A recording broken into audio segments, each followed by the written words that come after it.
Hi and welcome to lunch break sessions from ArangoDB. My name is Marcin Swiderski and I'm Site Reliability Engineer at Oasis platform.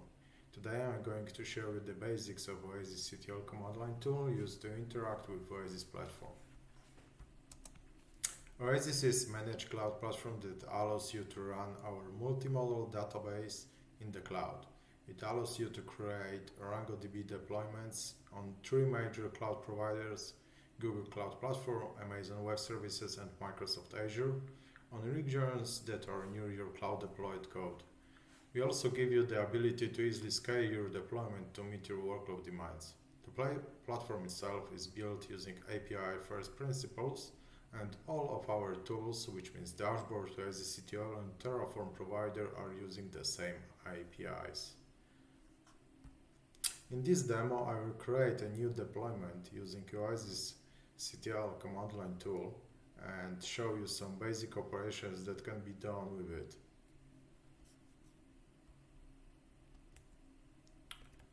Let me switch the browser. For the demo purposes, I already created a free trial account on Oasis platform, and in order to use the Oasisctl tool, we need to generate the API keys in order to access the platform. On Oasis dashboard, we hover onto the persona icon and select My API Keys. We create the new API key and just click the Create button for it. Right now we can see on the screen that we have API key ID and API key secret. Those values are going to be used in order to be able to log into using Oasisctl to Oasis platform. But first we need to download the Oasisctl.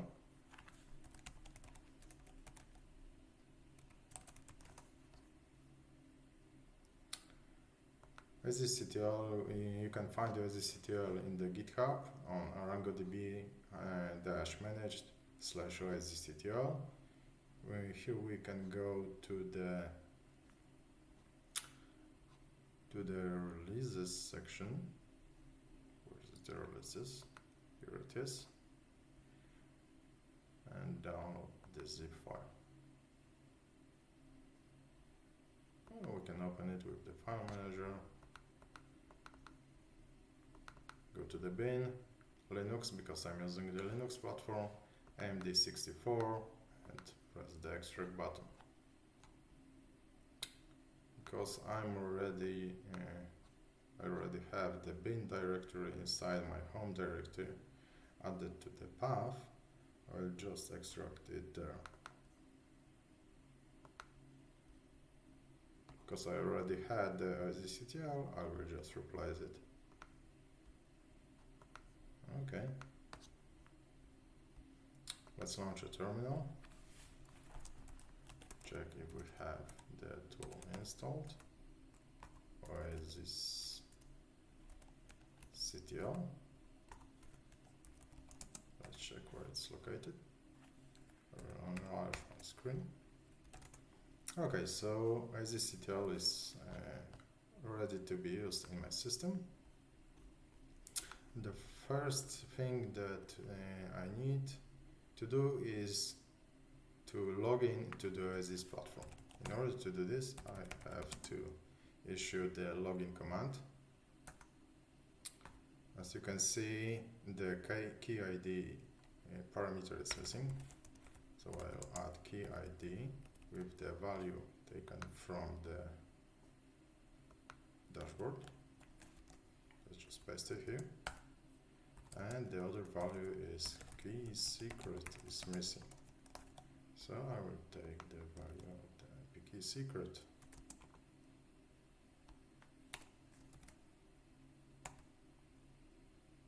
Okay, this is our key. But this is not really helpful, because we have to, this returns us the token that we have to use for the further calls with the Oasisctl. And in order to use it later in the session, we have to store it in the environment variable Oasis token. Otherwise, you would have to provide it with the token parameter for every Oasisctl call. Oasis token is equal to that. And now we can issue some commands like Oasisctl list deployments. Okay.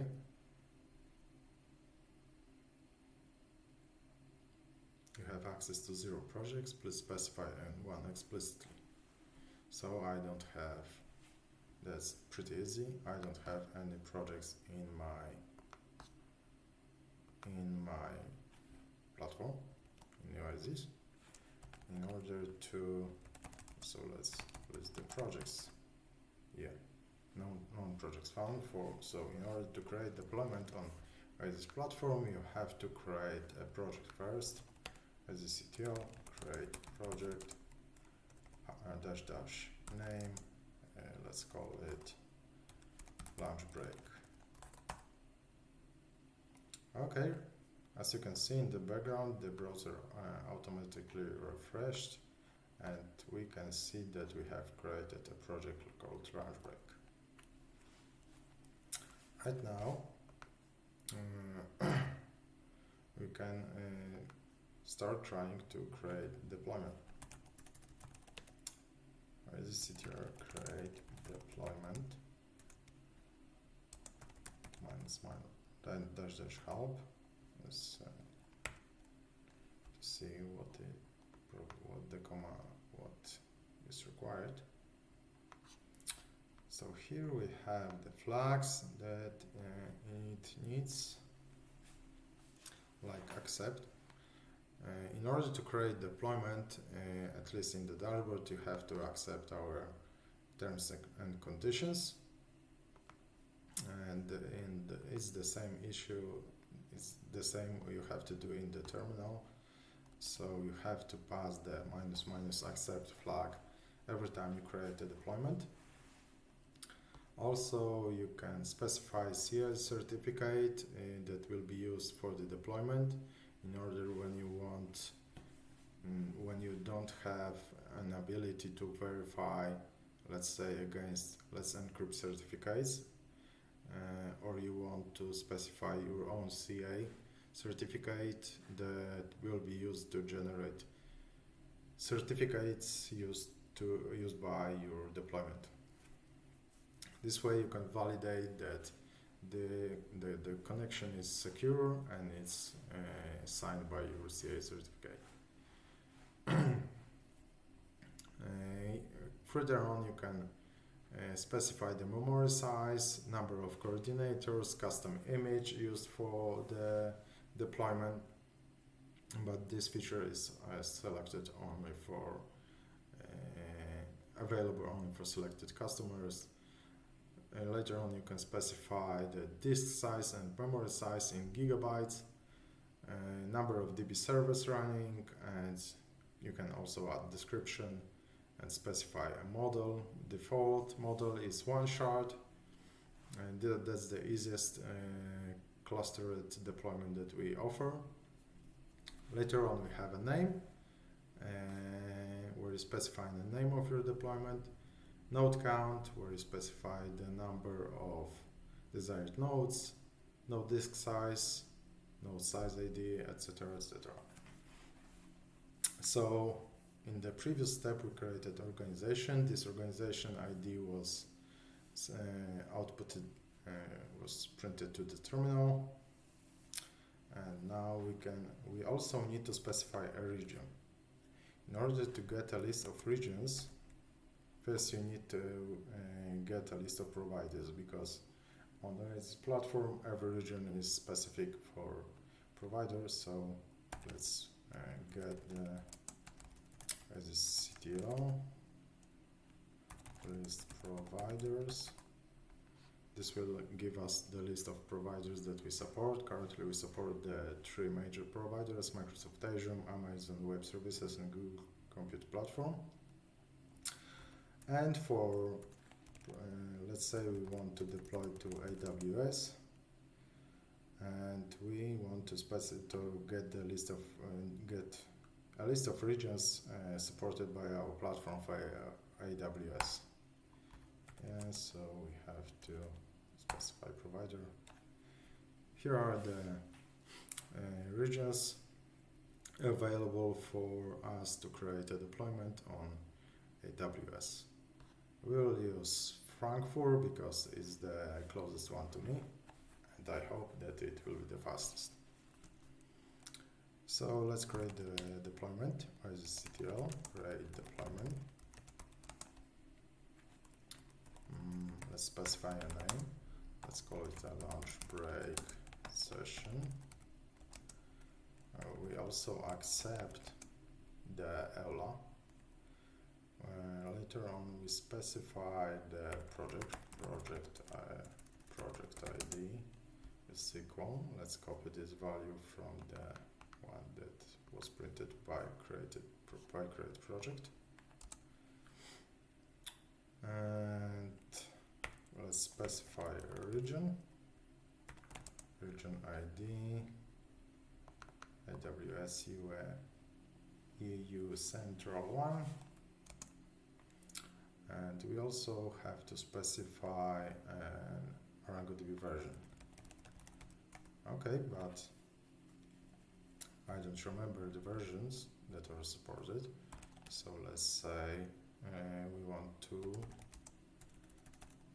get the available versions for Oasis platform. This command can be found in Oasisctl list ArangoDB versions.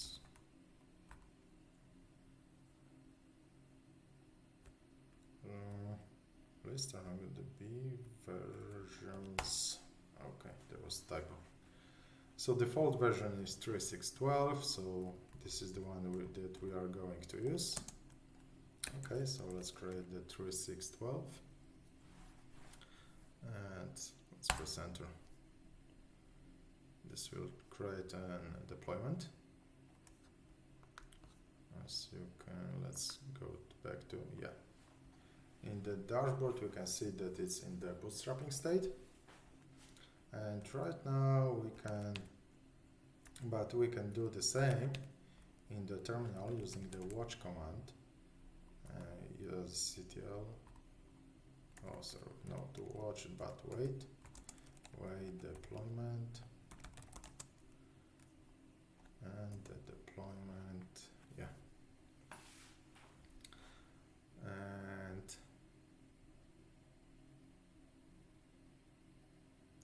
here we can have to wait for the deployment as it's being bootstrapped right now.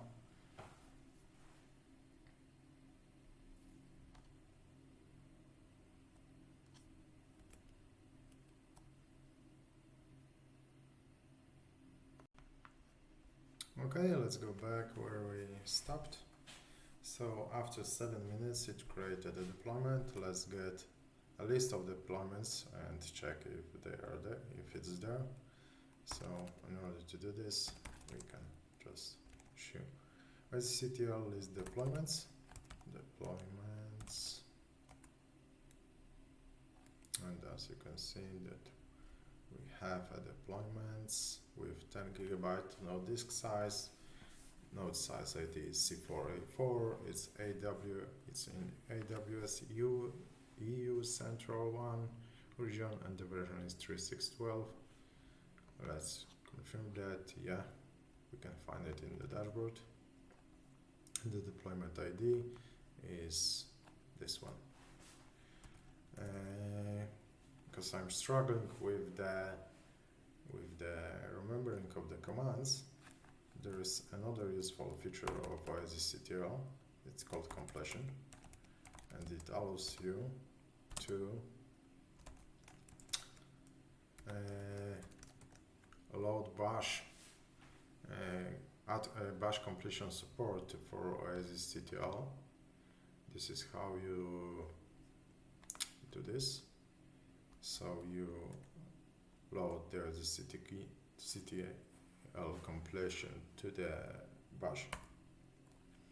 And now Oasisctl will give you, when you hit the tab after each of the commands and subcommands, we will have a list of available commands. So let's say a list, and here you can see that you can list deployments, groups, metrics, and etc. Let's say let's list projects. This is deployments, and right now it's much more useful for command line usage. Let's get the details of these deployments. This deployment, yeah, and this is the endpoint URL, and yeah, let's go there. As you can see, we have deployment ready, and the default username is always root on our deployments. Let's add -show root password flag to get the root password. It's automatically generated by us, and as you can see, we can access our database. Here you can have nice graphs about the database, but the other useful thing that Oasisctl provides is Oasisctl top, where you can see the memory consumption and CPU consumption, then disk usage of different components of ArangoDB. The other useful feature that you can use is Oasisctl logs. It allows you to see logs from your deployments. Because we have only one single deployment, you don't have to specify a deployment ID for each of those subcommands. And yeah, I think this is the end of the Oasisctl presentation. And this is all what I wanted to present, because we don't have too much time for these sessions. I will like to suggest you to test drive the Oasis. It's free for first 14 days. And after that, we'll delete your deployments, or you can upgrade to professional subscription. And that's all. See you next time.